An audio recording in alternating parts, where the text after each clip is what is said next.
Thank you for joining us, David. So to start off with, can you tell us how you're feeling to be back in Australia, and what are some of your goals for the Australian season? I'm feeling great to be back. I think first the quarantine went well. Was not in a hard quarantine, so I had the chance to hit some balls every day with Grigor Dimitrov. So we had some good sessions, good practice sessions, and just to see the sun and just to practice, to move a little bit every day. It was easier if you compare to the guys that were completely locked in their room for 14 days. So it was great. And then and now I'm free to practice, free to go out. So it's a great feeling. I'm feeling great. I'm practicing well. I hit the ball well. So everything's fine for the moment. So I'm excited to start the first tournament here. Great. And then participants in the meeting, please raise your hand to ask a question. You can do that by using the raise your hand function in your toolbar. Simon, your question, please.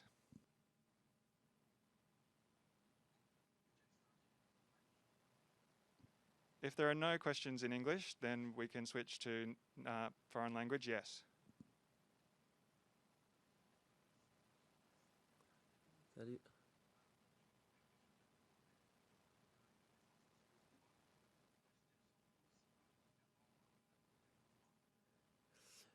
Franchement, oui, parce que bon, on a quand même eu 2 heures par jour d'entraînement ces 2 dernières semaines. Et puis dans les conditions sur le site, ici, avec les balles, avec les conditions parfois chaud, parfois moins chaud, comme ça peut être ici à Melbourne. Donc c'est parfois dur à s'adapter. Donc d'avoir autant de temps, 2 semaines, 2 heures par jour. Et puis maintenant, j'ai encore quelques jours. Je joue pas encore demain. Donc c'était une préparation dans les conditions de tournoi, puis de Grand Chelem, donc c'est l'idéal. Donc je me sens plutôt bien, et puis maintenant, voilà, j'espère que ce sera le cas en match aussi, mais en tout cas l'entraînement, ça se passe plutôt bien. Sergey, please ask your question.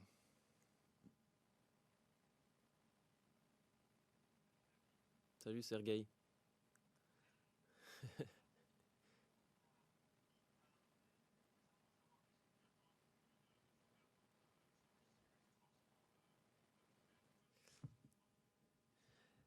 Là, il y a 2 tournois. Donc d'abord, je vais essayer vraiment de... En tout cas, ce que je suis vraiment très content, comme je l'ai dit, c'est que mon niveau de jeu, l'entraînement est vraiment très bon. Donc j'attends vraiment de poser ça en match, donc lors du premier tournoi. Et puis après, j'espère encore avoir des matchs avant l'Australian Open. Puis après l'Australian Open, il n'y a plus qu'à essayer de s'accrocher, à tout donner, essayer d'aller le plus loin possible. Donc en termes de résultats, j'ai pas vraiment de résultats. C'est un début d'année. Il y a eu des choses qui ont voilà, un petit peu changé, et j'espère pas être complètement...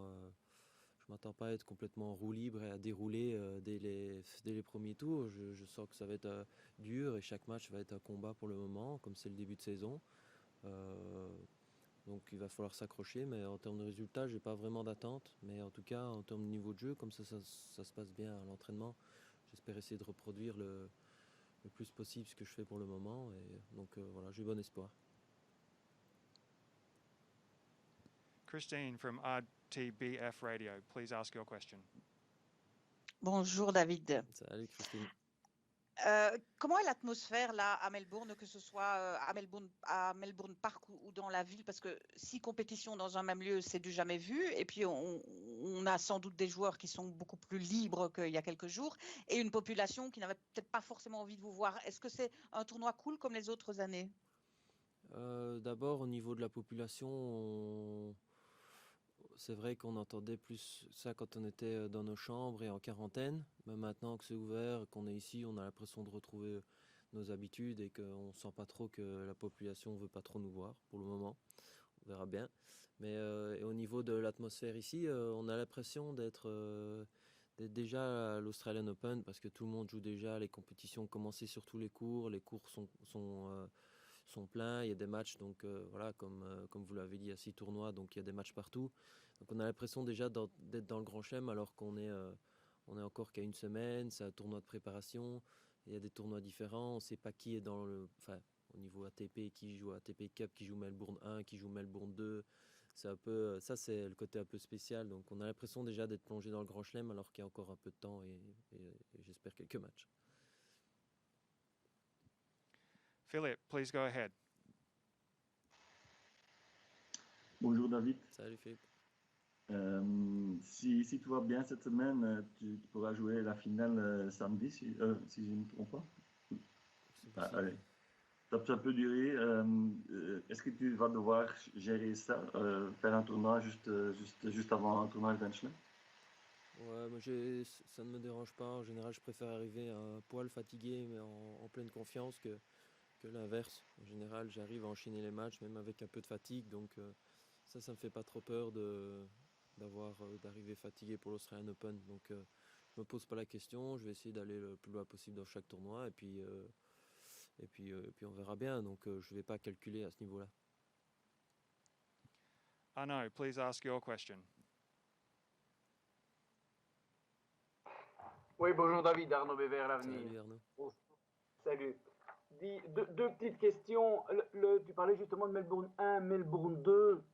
J'ai peut-être raté un épisode, mais comment les tableaux se sont-ils faits? Tu as choisi ton tournoi? Tu as choisi donc quelque part tes adversaires? Ou bien c'est l'ATP qui l'a choisi de vous mettre dans un ou l'autre de ces deux tournois? Et accessoirement, il y a déjà du public? Non, il n'y a pas de public pour le moment. Et pour répondre à ta première question, ça s'est fait comme d'habitude, comme si on s'inscrivait au tournoi qu'on voulait. Et puis il est arrivé un moment où on arrivait à la date d'inscription, enfin à la fin de la date des inscriptions, et il fallait choisir. Donc moi, sans savoir, j'étais dans le premier, et puis alors c'était en fonction des inscriptions. Et c'est vrai qu'il n'y a pas eu de règles à ce niveau-là. Ils n'ont pas séparé les têtes de série ou quoi que ce soit. Ils ont fait en fonction des inscriptions. Et c'est vrai que ça aurait pu très bien être déséquilibré. Donc au final, voilà, c'est un peu équilibré dans les deux, même si je crois qu'il y a eu quelques désistements dans le mien, dans le Melbourne 1, avec notamment, je crois qu'il y avait Edmund avec qui je devais faire la deuxième semaine. Mais enfin bref, ça s'est pas fait. Lui, il a un problème au genou, il ne vient pas ici. Donc voilà, ça s'est fait comme ça. Mais il n'y a pas eu de règles en termes de comment disperser les joueurs. Simon, please ask your question. Oui, David. Justement, en parlant de ton tournoi, il s'appelle le Great Ocean Road. Justement, est-ce que toi, tu as des souvenirs de la Great Ocean Road? Est-ce que tu as pu une fois déjà dans ta carrière aller voir ce que c'était le Great Ocean Road? Non, je devais y aller une fois, puis finalement ça s'est pas mis, mais il paraît que c'est magnifique. Il paraît que c'est super d'aller une fois, une journée ou une demi-journée, aller là faire toute la côte. Il paraît que c'est vraiment magnifique. Donc c'est à faire une fois. Mais bon, priorité évidemment ici c'est d'abord le tennis et on verra bien si j'ai un peu de temps. Sergey, please ask your question. Oui, David, pour ton premier match, tu pourrais peut-être rencontrer Carlos Alcaraz, la Ouais. nouvelle sensation je dirais, enfin, sur le circuit. En tous les cas, il arrive et ses compatriotes espagnols le considèrent un petit peu comme le nouveau Nadal. Est-ce que toi, tu le connais? Je connais pas du tout comment il joue, mais j'ai suivi un peu ses résultats et un petit peu ce qu'il a fait. Et c'est vrai que petit à petit il monte. Avant le premier confinement, il avait bien joué en Amérique du Sud. Il avait fait quelques perfs et puis il est jeune, il est entraîné par Ferrero, donc il a l'air d'être bien encadré, d'être bien physiquement et déjà très bien joué. Donc là il s'est qualifié. J'ai vu que en suivant un peu les résultats, qu'il s'était qualifié aussi pour le tableau final à Doha. Et là il sort de quarantaine. On va voir comment il se sent. Mais quarantaine full, lui, il n'a pas pu jouer, donc c'est pour ça qu'il ne joue que demain et que je commencerai certainement mercredi. Donc voilà, on verra bien ce sera lui, mais il doit encore gagner un match. Chaque match est difficile à gagner, et si ça peut être face à lui, ce sera un bon match, un match difficile, mais pour commencer la tournée, mais on verra bien comment ce qu'il joue. Christine, please go ahead. David, histoire de nous faire saliver, qu'est-ce que toi et ton équipe avez déjà pu faire depuis la fin de la quarantaine et que nous, on ne peut pas faire ici? Quelle est ta vie là-bas? Qu'est-ce qui se passe? On peut aller se promener, on peut aller... il fait beau aussi par rapport à l'Europe. On peut aller... on a été au restaurant aussi, c'est la première chose. Non, non, moi j'ai été libéré à 7h30 du matin, donc j'ai été prendre mon petit déjeuner et un café en terrasse. Et puis le soir, on est allé manger dans un restaurant. Donc voilà, tout est ouvert normalement, quasiment sans masque partout. Donc voilà, ça fait du bien, ça valait le coup de faire la quarantaine, même si on n'a pas fait la quarantaine pour aller au restaurant non plus. Mais c'est aussi, ça fait partie des efforts qu'on a fait. On est content de l'avoir fait, d'être maintenant libre de s'entraîner et en même temps d'aller se promener, de sortir et de faire ce qu'on a l'habitude de faire. Philip, please go ahead. Oui, David, l'année passée, il y a eu quelques surprises pendant le tournoi du Grand Slam parce que c'était un contexte différent, un peu bizarre. Est-ce que tu t'attends à des résultats surprenants cette année aussi? Je ne sais pas trop parce que voilà, tout le monde s'est bien préparé. Je pense que tout le monde s'est reposé en fin d'année. On sait à quoi s'attendre. Tout le monde s'est bien préparé. Ici, on s'est entraîné pendant 2 semaines dans la quarantaine et puis on a un tournoi de préparation et puis je pense que tout le monde sera prêt pour l'Australian Open.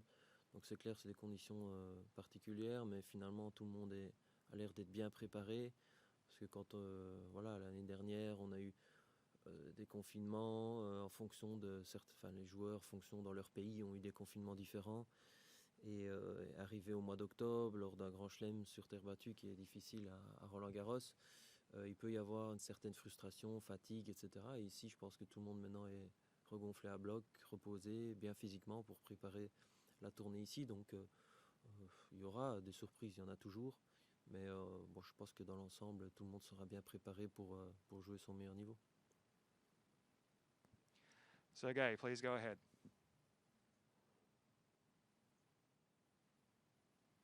Sorry, Sergey, just unmute your microphone. On n'entend plus. Ouais.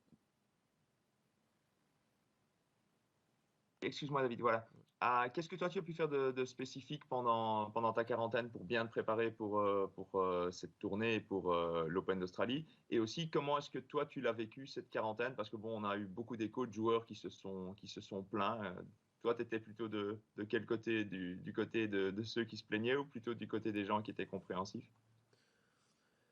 En fait, donc on avait 2 heures de tennis par jour, plus 1h30 de la salle de fitness et 1 heure où on pouvait manger à table. Donc on avait 5 heures au total de sortie en comptant les trajets. Et ça s'est plutôt bien passé parce qu'avec Grigor, les entraînements se sont très bien passés.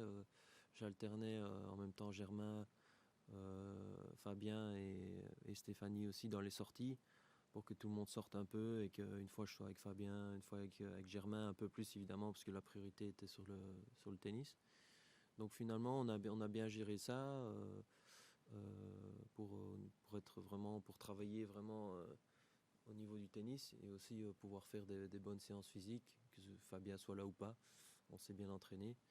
Donc dans l'ensemble je suis plutôt content et satisfait. Mais comme je l'ai dit tout à l'heure, j'ai la chance d'avoir été dans un vol où il n'y a pas eu de cas positif et donc on a pu sortir toute la semaine pendant 5 heures par jour et pas être comme Kimmer enfermé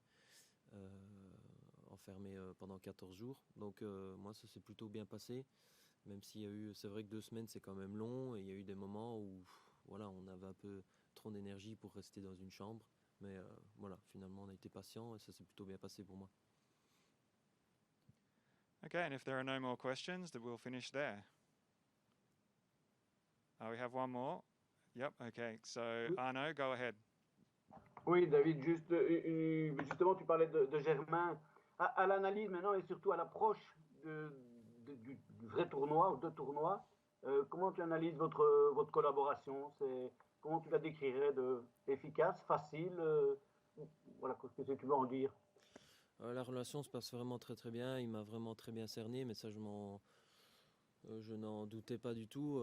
Il me connaît très bien. Il sait quand je suis bien, quand je suis pas bien, quand voilà, en fonction les programmes qu'on doit faire, le travail qu'on doit faire à l'entraînement, etc. Il lit vraiment bien on va dire, il me connaît parfaitement, donc parfois j'ai pas besoin de dire un seul mot, il sait exactement ce dont j'ai besoin, et c'est la même chose dans le programme des entraînements, etc. Il sent bien quand ce que j'ai besoin à l'entraînement, donc ça se passe vraiment très bien.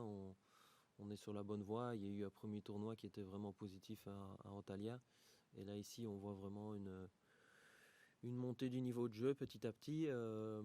Maintenant, c'est pas pour ça que ça va aller tout seul dès les premiers matchs, mais on sent vraiment que petit à petit, on est sur la bonne voie. En tout cas, le chemin qu'on prend pour le moment est le bon. Simon, please go ahead. Oui, David, pour revenir à la sortie de quarantaine, quel est le sentiment que tu as eu en premier lieu? Est-ce que c'est irréel? C'est quelque chose que tu as vite repris ou il y a des réflexes qui reviennent automatiquement? Quand on est sorti dehors, déjà, j'avais toujours mon masque et puis j'attendais de voir. Je voyais qu'il n'y avait personne, et puis de temps en temps, il y a des zones où dans le transport en commun, je vois qu'il faut encore le prendre, le mettre, donc il faut toujours avoir son masque quand même. Mais je savais pas, parfois je le gardais alors qu'il y a personne qui en a. Je le gardais le masque alors qu'il y a personne qui l'avait. Donc au début, on sort, mais on regarde un petit peu comment c'est, comment ça se passe.